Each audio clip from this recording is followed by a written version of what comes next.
Hey guys, I'm Alpha Spot and welcome to week 31 of the 2018-2019 Premier League review. If you want to know the series, what we do is we take a look at the past set of Premier League results, we take a look at the Premier League table, and we finish off by looking at the top goal scorers. So here are the past set of Premier League results. These games were played on Saturday the 16th and Sunday the 17th of March 2019. As you can see, we have a rather small episode today. That's because teams are busy in the FA Cup, so their games were cancelled and will be rearranged later on in the season. But as always, next to the games are the times in this video, so if you want to hear about a specific match, you can go to the time next to the game and you will skip out all the other crap. But without further ado, let's get into our first match. We start with West Ham versus Huddersfield. West Ham got the perfect chance to take the lead 15 minutes in as they were given a penalty. On his Huddersfield debut, Aaron Rodgers wiped out Manuel Lanzini in the box. No real need for him to come in like he did, and the ref pointed to the spot. Mark Noble stepped up to take it and he put it straight down the middle to give West Ham the lead. But Huddersfield levelled it up just 3 minutes later as Janino Bacuna got Huddersfield's first away goal of the year. Pretty much from kick-off, West Ham switched off and Huddersfield won a corner. West Ham is still asleep from it and no one is marking Bacuna, and he had a free header 10 yards out and he thumped it home. And Huddersfield took the lead in the half-hour mark as Karlan Grant gave Huddersfield a shock lead. No one really saw this coming, but it's a lovely move from a set piece. Huddersfield knock it around well. Alex Pritchard put it left to Chris Law. He galloped into space, crossed it in for Karlan Grant. He scuffs his shot massively, but he won't care as it beat Fabianski and trickled into the bottom right corner. And Huddersfield doubled their lead in the 65th minute as Karlan Grant got his second of the afternoon. It's a great goal as well. Born and raised in London, and he came back to cause havoc to one of the sides. He received the ball from Terence Congolo, spun Angelo Ogbonna, took it past Issa Diop and curled one straight into the top corner from 20 yards out. But West Ham got to go back 10 minutes later as Angelo Ogbonna cut the deficit in half. Came from a corner that was put in by Aaron Cresswell. Terence Congolo and Ogbonna challenging the air for it, but the Italian defender comes out on top and powered his header into the back of the net. And West Ham levelled it up in the 83rd minute as Javier Hernandez made it 3-3. I don't understand how Hernandez always wins headers. Maybe it's because teams just don't mark him because they don't expect him to win headers, but Jesus Christ, we've known this for years. He's deadly inside the box. Pick him up. Another corner goal from West Ham. Huddersfield partially clear it but don't switch back on as Samir Nasri crossed it back in from the right. No one is picking up Little P at the back post and he dived in to head into the bottom right. And would you believe it, West Ham completed the turnaround as they took the lead in the 92nd minute as Javier Hernandez got his second and West Ham's fourth. Felipe Anderson had the ball on the edge of the area, no real pressure on him, and he's looking for the right ball. He eventually spotted Chicharito and curled it in. Huddersfield keeper Jonas Loso comes for a little walk. He came out for it, got nowhere near it, and the little Mexican flicked his header past him and into the empty net. And that's how the game ended. What a game this was as well. Huddersfield must have thought they were home and hosed. 15 minutes to go, 2 up, but it seemed to go downhill when Karlan Grant was taken off. Huddersfield were off of the bottom on goal difference during the game, but despite scoring 3 goals in the game for the first time all season, they still lost. They looked fine. West Ham struggled to break down Huddersfield for pretty much 75 minutes, but as soon as Ogbonna's went in, Huddersfield seemed to drop off and just let West Ham take it. It's because of performances like this that Huddersfield are where they are. They finally seem to have the cutting edge that they've needed all season,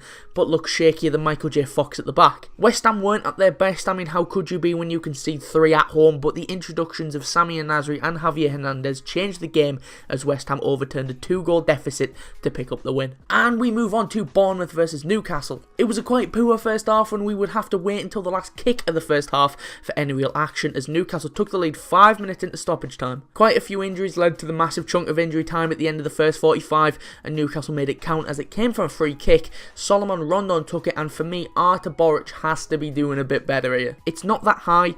It's nowhere near the corner. Boruc's starting position is all wrong and his reactions are poor, and I think if it's any other keeper, Rondon's not scoring that. But Bournemouth would get the perfect chance to level it up 3 minutes into the second half as they were given a penalty. From a corner, Federico Fernandez has his arms all over Nathan Arcade, dragging him down, preventing him from jumping for the corner. Normally refs don't spot these because they're watching the ball, but not this time.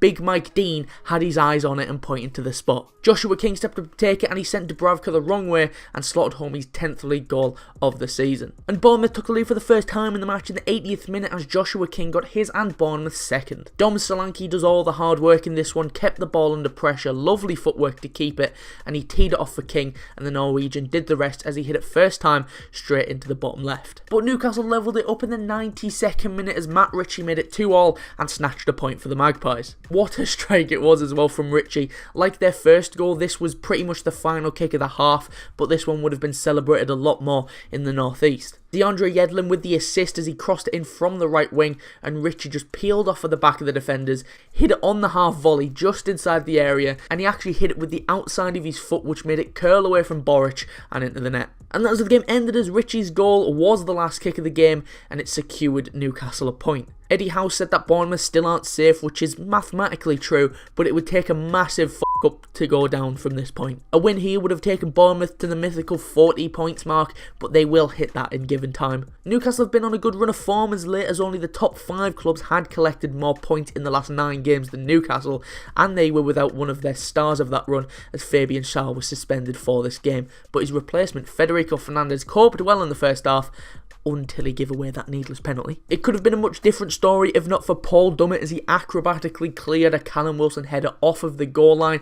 Matt Ritchie came back to haunt his old club in the end as the points were shared on the south coast. And we move on to Fulham versus Liverpool. Liverpool took the lead 25 minutes in as Sadio Mane continued his fine form as of late. He started and finished the move as he slowly made his way forward on the left hand side. He was just waiting for a pass. Bobby Firmino finally made the run as he ran towards the byline and Mane slid it through to the Brazilian. Firmino then flicked it back into the middle and it goes through a crowd of bodies before falling to Mane, and he smashed it home from 10 yards out. But Fulham would level it up with 15 minutes to go as Ryan Babel scored against his former club. He mentioned that Virgil van Dijk had a weakness and maybe this was it. It's just calamity. Could have easily been the moment Liverpool threw the league away. James Milner just came on, scuffed the clearance, and Van Dijk wants Alisson to come for it. He doesn't. Van Dijk tries to head it back to his keeper. Alisson, I've seen a lot of people say that this is Van Dijk's fault. For me, it's all Alisson and Milner. It's everyone really, but I think Alisson is more to blame. Milner massively scuffs it. Van Dijk's got his arms out. He's trying to hold Babel off. Alisson could be getting there quicker. We know how quick Alisson can get off his line, but for some reason he just doesn't here. And then when Van Dijk notices that Alisson's not really going to come for it, he tries to head it back to him, which is fine. Alisson can pick that up, but instead he dives in and tries to clear it with his feet. What are you doing? Van Dijk's headed it back. Smother it. Jump on it. Just a massive mix-up. Van Dijk heads it back. Alisson doesn't just dive on it with his body and they miss it. Babel was left with an empty tap-in and he just tapped it home from point-blank range. But even then, I've seen pictures where Babel is so disappointed that he's scoring against us. He's so disappointed. But Liverpool would get the perfect chance to take the lead in the 80th minute as they were given a penalty. Sergio Rico must have watched UFC London on Saturday night because he clearly had MMA on his mind. The ball was pinging about the Fulham box. A shot comes in that was saved. Sadio Mane has pretty much an empty net. Nope. Sergio Rico wrestled him to the ground and it's a clear penalty. And I've seen people try and deny that this is a penalty. What do you mean? He's about to German suplex him. James Milner stepped up to take it and as calm as you like, he waited for the keeper to dive and sent the penalty straight down the middle. And that's how the game ended with Liverpool getting the win despite a poor performance. They took the lead as Mane got his 9th goal in his last 9 league games and it looked like it was going to be straightforward. But after that, wow, Liverpool dropped off. They failed to make good on a multitude of chances and let Fulham back into the game. Fulham couldn't really deal with the Liverpool midfield and were easily stopped when going forward, and it looked like one goal would be enough to condemn them to the loss, but then the massive mix-up at the back gave Fulham their way back, and it looked like Liverpool were just going to throw the league away here, but instead they held their nerve and went to the top of the table, with Manchester City now having a game in hand over the Reds. And we move on to Burnley versus Leicester. Leicester would have to play almost the entire game with 10 men as just 4 minutes into the match, Harry Maguire was shown a straight red card. Johan Berg Gudmundsson broke free and was pretty much one-on-one. In comes Maguire. I don't actually think he means to trip him up.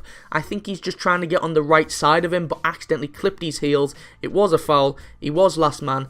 It was an accident, but technically there was no attempt to play the ball. Straight red for a professional foul. But despite the man disadvantage, Leicester took the lead half hour in as James Maddison put the away side in front. Maddison won a free kick on the edge of the area as he was brought down by James Tarkowski, and James Maddison also took it. He got it over the wall, and despite Tom Heaton getting a hand to it, he can't keep it out, and in fact he just helped it into the top left corner. But Burnley levelled it up just 5 minutes later as Dwight McNeil got his second goal for Burnley. Lovely move in the area from Burnley.